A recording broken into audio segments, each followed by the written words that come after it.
हमला हुआ है उसके बाद रूस दहल गया है, लेकिन रूस का अगला कदम क्या होगा, क्योंकि रूस भी शांत नहीं बैठने वाला है, आपको बताएंगे। और आपको ये भी बताएंगे कि यूक्रेन की तरफ से जो हमले किए जा रहे हैं इसके लिए अब आगे रूस की क्या रणनीति होने वाली है। दरअसल यूएस की अटैक सीएमएस रूस के लिए घातक साबित हो सकती है। घातक और प्रभावी बैलिस्टिक मिसाइल प्रणाली से ये बनी हुई है और रूस जैसे शक्तिशाली देशों के लिए ये बड़ा खतरा साबित हो सकती है। सैन्य ठिकानों, मिसाइल पर भी आसानी से हमला कर सकती है और बंकरों, एयरबेस को लक्ष्य करना भी इसके जरिए आसान हो जाता है। रूस के युद्ध क्षमता को प्रभावित करने वाली ये मिसाइल है, इतनी क्षमता इसमें है। इसके अलावा रूस को सामरिक दृष्टि से कमजोर भी ये कर सकता है हथियार। इतना ही नहीं, रूसी वायु रक्षा प्रणालियों के लिए ये बड़ी चुनौती मानी जाती है, इसलिए अटैक सीएमएस को लेकर अब बड़ा दावा किया जा रहा है। रूस के लिए गंभीर खतरा भी ये हथियार साबित हो सकता है, इसलिए कहीं ना कहीं ये सवाल खड़े हो रहे हैं। और आपको ये भी बताएं कि इस पूरे मामले में शक्तिशाली देशों के लिए हथियार खतरा तो साबित हो ही रहा है। इसके अलावा ये जो भीषण जंग देखने को मिल रही है, इसमें बॉर्डर से 1500 किलोमीटर अंदर ड्रोन अटैक किया गया है। ये एक और हमले की जानकारी, जहां सबसे बड़े बंदरगाह को निशाना बनाया गया है। यूक्रेन का ये हमला जहां रूस दहला है, लेनिनग्राड पर जो ये हमला हुआ है उसकी मैं आपको जानकारी बता रही हूँ, जहां उस्त-लुगा वाणिज्यिक बंदरगाह पर हमला किया गया है। लेनिनग्राड रूस के लिए बेहद महत्वपूर्ण हो जाता है, क्योंकि ये रशियन पोर्ट सिटी, ये वही जगह है जहां पर काफ़ी जो चीज़ें हैं यहाँ से ले जाई जाती हैं, चाहे एक्सपोर्ट की बात हो, इंपोर्ट की बात हो। और ऐसे में अगर इस पर निशाना साधा जाता है तो नुकसान रूस को होगा, फाइनेंशियली भी, इकोनॉमिकली भी। लेनिनग्राड में हमला किया गया है और यहाँ पर एक प्लांट भी मौजूद है, जिसकी वजह से ये और भी ज़्यादा महत्वपूर्ण रूस के लिए हो जाता है, जिसकी वजह से कहा जा रहा है कि बेहद ही घातक हमला किया गया है। लेकिन सवाल अब यही है कि क्या इसके बाद रूस शांत बैठेगा, क्योंकि व्लादिमीर पुतिन की तरफ से साफ कह दिया गया है कि वो शांत नहीं बैठने वाले। अब ये तस्वीरें आप देख रहे हैं, जो हमला हुआ था उसकी तस्वीरें आपको दिखाते हैं। यूक्रेनी सैन्य ठिकानों पर रूसी हमला।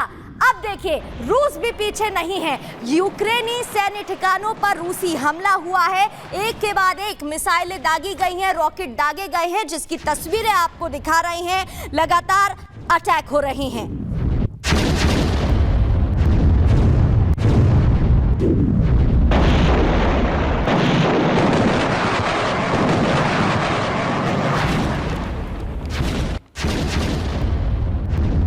तस्वीरें आपने देखी। अब आपको यह भी बता दें कि रूसी सेना ने यूक्रेन पर ड्रोन अटैक किया है। BMP-2 वाहन पर सैनिक सवार थे, जहां यह अटैक हुआ है। कई यूक्रेनी सैनिकों की मौत का दावा भी किया जा रहा है। तो ये एक और बड़ी खबर, जहां रूसी सेना का यूक्रेन पर ड्रोन अटैक, एक तरफ जहां यूक्रेन पर रॉकेट मिसाइलें दागी गई, तो BMP-2 वाहन पर जो सैनिक सवार थे उन पर भी हमला हुआ है। और इस बीच कई जो सैनिक हैं उनकी मौत की खबर भी सामने आ रही है, इसका भी दावा किया जा रहा है। और एक और खबर आपको बताते हैं, जहां यूक्रेन का रूस के 2 शहरों पर अटैक हुआ है। 2 शहरों पर हमले की खबर सामने आ रही है। क्रीमिया, साथ ही साथ एक और शहर जिस पर हमला किया गया, यूक्रेन ने स्टॉर्म शैडो मिसाइलें दागी हैं। इस दौरान इस मिसाइल का इस्तेमाल किया गया है, कामिकेज ड्रोन का भी इस्तेमाल किया गया है। हमले में नेपच्यून मिसाइलों से भी प्रहार किया गया है। अब ये बड़ा सवाल है, क्योंकि देखिए, हथियारों के लिए कहा जा रहा है यूक्रेन 2025 के लिए भी पूरी तरीके से यही तैयारी कर रहा था कि वो अपने ही देश में हथियारों को सप्लाई कर सके, हथियारों को बना सके और उसे किसी की मदद ना लेनी पड़े। इसके लिए ज़ेलेंस्की ने बयान भी दिया था और ज़ेलेंस्की इसको लेकर तैयारी भी कर रहे थे। अब एक के बाद एक ये जो हथियार आ रही हैं वो कहां से आए हैं, और पहले ही यूक्रेन इसको लेकर मजबूत है, और भी मजबूत हो सके इसलिए फ्रांस से भी वो मदद ले रहा है। एक के बाद एक अटैक यहाँ पर किए गए हैं। और इतना ही नहीं, रूस यूक्रेन जंग में फ्रांस यूक्रेन के साथ है। जी हां, जिस बी प्लान की मैं बात कर रही थी, जिस बी टीम की बात मैं कर रही थी वो फ्रांस ही है, जो कि यूक्रेन के साथ रूस यूक्रेन जंग में खड़ा हुआ है। पहले हालांकि फ्रांस की तरफ से कोई बयान सामने नहीं आया था इसको लेकर, लेकिन अब साफ कर दिया गया है फ्रांस यूक्रेन के साथ पहला मिराज 5F सुपरसोनिक जेट भेजेगा। दरअसल France Mirage 5F supersonic jet Ukraine को भेजने वाला है, एक और हथियार जो कि यूक्रेन को सौंपेगा फ्रांस, जिससे कि वो मजबूत होगा। तो एक तरफ जहां अमेरिका में डोनाल्ड ट्रंप के शपथ लेने के बाद समीकरण बदल सकते हैं, कई संकेत मिल रहे हैं और कई सवाल भी है। क्या डोनाल्ड ट्रंप उसी पॉलिसी पर चलेंगे जिस पर बाइडेन चलते आए हैं और यूक्रेन की मदद करते आए हैं? अब बी प्लान यानी कि फ्रांस भी साथ है यूक्रेन के और मिराज 5S क्या है ये भी आपको बताते हैं कि इस हथियार की विशेषताएं क्या है।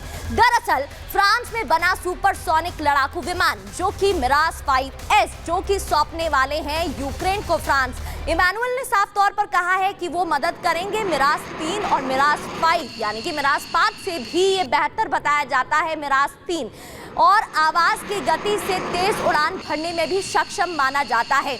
विमान की बात अगर इसमें 2335 किलोमीटर की करें तो ये 2335 किलोमीटर प्रति घंटे की रफ्तार से क्षमता रखता है चलने की, और कई तरह के हथियार लोड करने की भी क्षमता इसमें है। इतना ही नहीं, रात में भी हमला करने की क्षमता इसके अंदर है, इसलिए ये और भी ज्यादा शक्तिशाली हथियार माना जा रहा है। मिराज 5S 5-3 जो कि 5 यानी कि मिराज 5 से ज्यादा शक्तिशाली है, जो कि फ्रांस सौंपने की तैयारी कर रहा है यूक्रेन को, जेलेंस्की की मदद कर रहा है। अब आपको ड्रोन अटैक की तस्वीरें दिखाते हैं। ये जो हमले लगातार हो रहे हैं, ये तस्वीर जरा देखिए। ये तस्वीर है यूक्रेन के सैन्य बलों पर जो ड्रोन अटैक हुआ है उसकी। दरअसल रूस ने यूक्रेनी सैनिकों को निशाना बनाया और निशाना बनाते हुए उन पर हमला किया था। हमला बोला गया था और उन ठिकानों को ध्वस्त कर दिया गया था जहां पर सैनिक थे, और बड़े हमले की ये जानकारी, ये तस्वीरें भी आपको टीवी स्क्रीन पर दिखा रहे हैं, जहां रूस भी पीछे नहीं है तो यूक्रेन भी मानने को राजी नहीं है।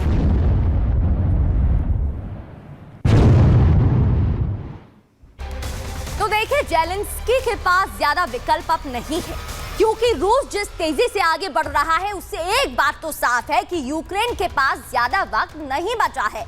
इसलिए जेलेंस्की पूरी ताकत लगा रहे हैं और उनकी नजर अपने दूसरे विकल्पों पर भी है, और कुछ भी हो जाए वो डटे रहेंगे, ये उनकी तरफ से कह दिया गया है। तो दूसरी ओर रूस भी इसी प्लान पर, इसी रणनीति पर काम कर रहा है।